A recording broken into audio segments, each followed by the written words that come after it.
जय हिंद दोस्तों, बहुत बहुत स्वागत है आपका विक्ट्री ऑफ IS-20 में। दोस्तों आज के इस वीडियो में हम लोग बात करेंगे प्लासी और बक्सर के युद्ध के बारे में। दोस्तों यह इस सीरीज का दूसरा वीडियो है, क्योंकि इसके पिछले वाले पार्ट में हम लोगों ने प्लासी और बक्सर के युद्ध के पहले की जो कहानी थी, पहले की जो इमेज थी, उसको हमने कंप्लीट कर लिया है। यानी कि यदि आप इस वीडियो को देख रहे हैं तो इस वीडियो को देखने से पहले आप दूसरे वो जो पहला पार्ट है इसका, उसको देख लीजिए और उसका लिंक भी आपको डिस्क्रिप्शन में ही मिल जाएगा। तो यदि आप उसको ठीक से समझ जाएंगे तो फिर प्लासी और बक्सर का युद्ध आपको समझने में बिल्कुल भी देर नहीं लगेगी, क्योंकि ये जो युद्ध हुआ था प्लासी का युद्ध और बक्सर का युद्ध, यह युद्ध बहुत ही ज्यादा निर्णायक युद्ध रहा है जो बक्सर का युद्ध था।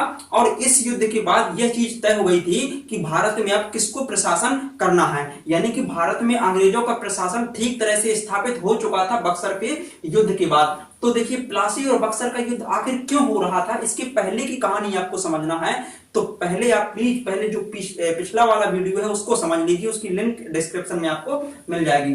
तो अब देखिए यहां से हम लोग शुरू करेंगे प्लासी से। ठीक है, देखिए प्लासी का युद्ध जो था वो 23 जून 1757 में शुरू हुआ था। कब शुरू हुआ था? 23 जून 1757 में। क्योंकि देखिए ये युद्ध किसके किसके बीच में हुआ था? सिराजुद्दौला और क्लाइव, लॉर्ड क्लाइव जो कि एक गवर्नर जनरल थे, ब्रिटिश गवर्नर जनरल बंगाल के, और लॉर्ड सिराजुद्दौला। ठीक है, तो सिराजुद्दौला और लॉर्ड क्लाइव के बीच में प्लासी का युद्ध 23 जून 1757 में शुरू हुआ था। ठीक है, देखिए जो प्लासी का युद्ध हो रहा था इन दोनों के बीच में, इस युद्ध में देखिए सिराजुद्दौला की सेना लगभग 50,000 की समथिंग थी। ठीक है, सिराजुद्दौला की जो सेना थी वो 50,000 थी, लेकिन लॉर्ड क्लाइव की सेना महज मात्र 3200 संख्या में इनके वो थे, सैनिक थे। देखिए लेकिन फिर भी जो सिराजुद्दौला था इसकी हार हुई थी, और इसकी हार के पीछे कौन से कारण थे उसको भी आप थोड़ा समझ लीजिए। ठीक है, देखिए जो अंग्रेज सैनिक थे वो 3200 थे, मतलब इससे आधे से आधे भी नहीं थे, मतलब बिल्कुल ही कम थे। ठीक है, लेकिन इनकी संख्या बहुत ही ज्यादा थी, 50,000 थी, लेकिन फिर भी सिराजुद्दौला की इसमें हार हुई थी। देखिए एक्चुअली इस युद्ध में हुआ क्या था, जो प्लासी का युद्ध हुआ था 1757 में, ये इस युद्ध में देखिए जो मीर जाफर था, मीर जाफर कौन था? एक्चुअली मीर जाफर था सिराजुद्दौला का सेनापति। ठीक है, सिराजुद्दौला का जो सेनापति था मीर जाफर ने सिराजुद्दौला के साथ में विश्वासघात किया। इसने क्या किया? विश्वासघात किया, इसने इसके साथ में धोखा किया मीर जाफर ने। मीर जाफर को लगा कि यार हमको, यदि हम अंग्रेजों की सहायता करेंगे और सिराजुद्दौला को मरवा देंगे तो हो सकता है कि हम बंगाल के अगले नवाब बन जाएं अंग्रेजों की मदद से। तो मीर जाफर ने चालाकी खेलते हुए क्या किया कि ये लॉर्ड क्लाइव के साथ में मिल गया। ठीक है, अंग्रेजों के साथ में इसी युद्ध में मिल गया। तो अब जो सिराजुद्दौला था उसके, और देखिए मीर जाफर तो इसके साथ में मिल ही गया था लॉर्ड क्लाइव के साथ में, लेकिन इसके और भी जो बड़े बड़े योग्य लोग थे इसके साथ में लड़ने वाले जो थे, वो भी इन्हीं के साथ में जाकर मिल गए थे। तो अब ऐसी स्थिति में क्या हुआ कि सिराजुद्दौला बचा अकेला। ठीक है, अब इसके साथ में कोई भी इसकी हिम्मत बढ़ाने वाला नहीं था। तो अब देखिए क्या हुआ कि सिराजुद्दौला ने सोचा कि भाई यार भागने में ही भलाई है। ठीक है, तो सिराजुद्दौला ने क्या किया कि पटना भाग गया, अपनी पत्नी को लेकर के पटना भाग गया और वहां वो रहने लगा। लेकिन अभी यहां पर कहानी इसकी खत्म नहीं हुई सिराजुद्दौला की। पटना जब भाग गया तो मीर जाफर का एक पुत्र था जिसका नाम था मीरान। ठीक है, मीर जाफर का, इसी मीर जाफर का जो क्लाइव के साथ में मिल गया था नवाब बनने की लालच में। ठीक है, तो देखिए मीरान पुत्र था मीर जाफर का, सन यहां पर लिखा है ना। ठीक है, तो मीर जाफर का पुत्र था मीरान। तो मीरान ने क्या किया? सिराजुद्दौला को पटना में जाकर मार दिया। अब सिराजुद्दौला का चैप्टर यहीं खत्म हो जाता है। ठीक, अब देखिए अब तो आपको एक क्लियर हो गया होगा कि सिराजुद्दौला जब निपट गए तो बंगाल का नवाब अब कौन बनेगा, क्योंकि मीर जाफर के पुत्र ने मारा था तो मीर जाफर को ही बंगाल का नवाब बनना था। ठीक, और ये तो पहले से ही तय हो गया था जब प्लासी का युद्ध हो रहा था। तो जब मीर जाफर लॉर्ड क्लाइव के साथ में मिल गया था तो क्लाइव ने इसको बोल दिया था कि हम आपको बंगाल का नवाब बना देंगे। ठीक है, तो मीर जाफर क्या हुआ? बंगाल का नया नवाब नियुक्त कर दिया गया। ठीक, तो अब यहां तक आपको समझ में आया होगा कि मीर जाफर क्यों बंगाल का नया नवाब बना, क्योंकि इसने अंग्रेजों के साथ में ये मिल गया था। ठीक। अब देखिए जो मीर जाफर बंगाल का नया नवाब बना था, तो इसने क्या किया, इसने देखिए इसने अंग्रेजों की सहायता से ये नवाब बना था। तो अब ये ऑब्वियसली है, बिल्कुल सिंपल सी बात है कि जो मीर जाफर है वो अंग्रेजों की मदद करेगा और भारत में जो व्यापार होता है उसमें भी अंग्रेजों को छूट प्रदान करेगा। ठीक। तो अब देखिए इसमें क्या किया, बंगाल, बिहार और उड़ीसा, जो ये BBU लिखा है इसका मतलब होता है बंगाल, बिहार और उड़ीसा में मीर जाफर ने अंग्रेजों को मुफ्त व्यापार करने की छूट दे दी। क्या कर दी, मुफ्त व्यापार करने की छूट दे दी। और इसके अलावा मीर जाफर ने अंग्रेजों को यानी कि लॉर्ड क्लाइव को क्या किया, 17,50,000 रुपए की धनराशि भी अदा की, एक नजराने के रूप में, एक गिफ्ट के रूप में उसको दी, ताकि अंग्रेज जो है वो मीर जाफर से खुश रहें। ठीक है। तो अंग्रेजों को दो लाभ हुए, एक तो बहुत ही ज्यादा इससे उन्हें धन मिल गया, दूसरी बात उनको बंगाल, बिहार और उड़ीसा का जो पूरा एरिया था जो कि बंगाल के नवाब के अधीन में आता था, तो वहां पर मुफ्त व्यापार करने का छूट मिल गया। किसको, अंग्रेजों को। ठीक है। अब देखिए इसके बाद क्या हुआ, मीर जाफर की बात देखिए, मीर जाफर जो था इसकी मृत्यु हो गई। ठीक है। अब मीर जाफर की मृत्यु हो गई, तो अब इसके बाद देखिए इसका कोई योग्य उत्तराधिकारी नहीं था। मीर जाफर का कोई भी योग्य उत्तराधिकारी नहीं था। इसका एक पोता था मीर जाफर का, यानी कि मीरान जो इसका सन था, इसका भी बेटा। ठीक है। तो मीर जाफर का वो पोता हुआ। तो वो चूंकि मीर जाफर का पोता था और इसका एक दामाद था मीर कासिम।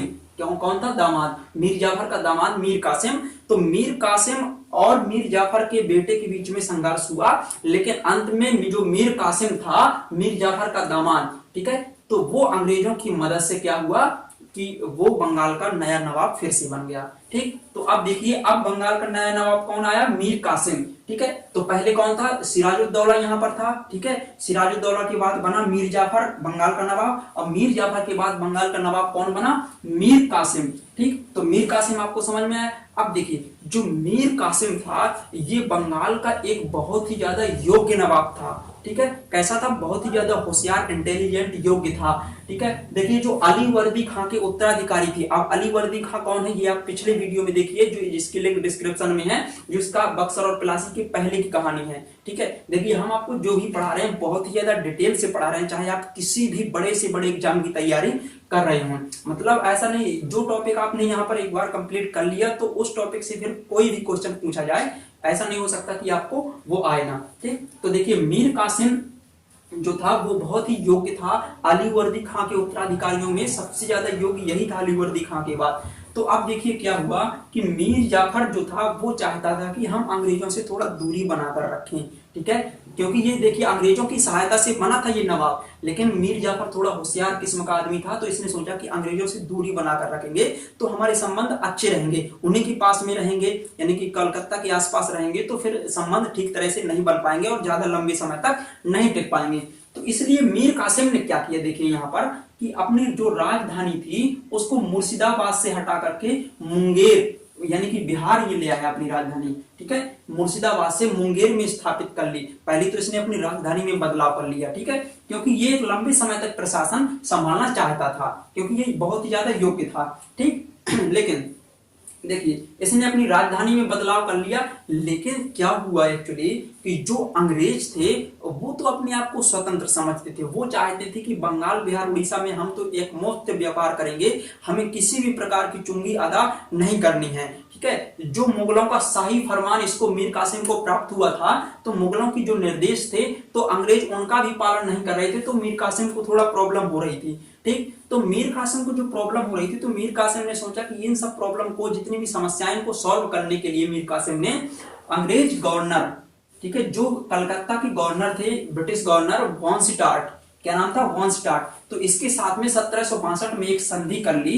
ठीक है। 1762 में मीर कासिम ने वॉनस्टार्ट के साथ में संधि की, और इस संधि में क्या तय किया गया था इन दोनों के बीच में कि जो मीर कासिम था उसने कहा कि अंग्रेज भैया आप ऐसा करिए कि जो आप यहाँ पर व्यापार करते हैं उसमें 9% चुंगी दीजिए, यानी कि 9% आप टैक्स अदा करिए। जो आप हमारे क्षेत्र में व्यापार या व्यवसाय जो भी कर रहे हैं, तो 9% चुंगी की दर आपकी रखी जाएगी। ये बहुत ही न्यूनतम थी अंग्रेजों के लिए। ठीक है। लेकिन ब्रिटिश जो थे वो समझते थे कि ये तो हमारा अपमान है, मतलब हमें तो किसी भी प्रकार के टैक्स को अदा नहीं करना है, ना ही हमें कोई चुंगी देनी है। ठीक है। ये सब भाड़ में जाए, हमको तो एकदम मुक्त व्यापार करना है। तो तो अंग्रेजों को बाद में यहाँ तो संधि हो गई, लेकिन बाद में अंग्रेजों को बहुत ज्यादा बुरा लगा और अंग्रेजों ने क्या किया कि मुक्त व्यापार करने लगे, वो इसकी संधि पर ये खरे नहीं उतरे। तो अब ये देखिए मीर कासिम भी बहुत ही ज्यादा राष्ट्रवादी था, तो मीर कासिम ने सोचा कि साला अंग्रेज जब कर रहे हैं मुक्त व्यापार, तो क्यों ना हम भारतीय व्यापारियों को भी मुक्त व्यापार करने के लिए छूट प्रदान कर दें। तो इसने बोल दिया मीर कासिम ने कि अब सभी लोग मुक्त व्यापार करो, बंगाल, बिहार और उड़ीसा में मुक्त व्यापार करो, किसी भी प्रकार की चुंगी मत दो, कोई भी टैक्स मत अदा करो, ठीक। तो अब देखिए क्या हुआ, अंग्रेज तो एकदम सनक गए, उनको लगा कि यार ये क्या हो गया, मतलब अब सभी लोग यदि मुक्त व्यापार करेंगे, कोई भी चुंगी अदा नहीं करेगा, तो अब अंग्रेज कैसे प्रतियोगिता में आगे बढ़ पाएंगे, ठीक है। जो कंपटीशन था वस्तुओं का, उनमें अंग्रेज कैसे आगे बढ़ पाएंगे, यानी कि उनकी वस्तुओं को कौन खरीदेगा जब सभी वस्तुओं के रेट समान हो जाएंगे, क्योंकि कोई भी टैक्स नहीं दे रहा था। तो अंग्रेजों ने क्या किया, देखिए अब इसी वजह से युद्ध हुआ, क्योंकि देखिए अंग्रेजों ने चुंगी देना मना कर दिया, तो मीर कासिम ने सभी लोगों के लिए यानी कि भारतीयों के भी मुक्त व्यापार करने की छूट प्रदान कर दी। तो अब देखिए इसी वजह से मीर कासिम जो था, मीर कासिम और अंग्रेजों के बीच में यहाँ पर लड़ाई होती है 1763 में, ठीक है। 1763 में एक युद्ध हो गया मीर कासिम और वॉनस्टार्ट जो था इनके बीच में, मतलब अंग्रेज, ठीक है, ब्रिटिश।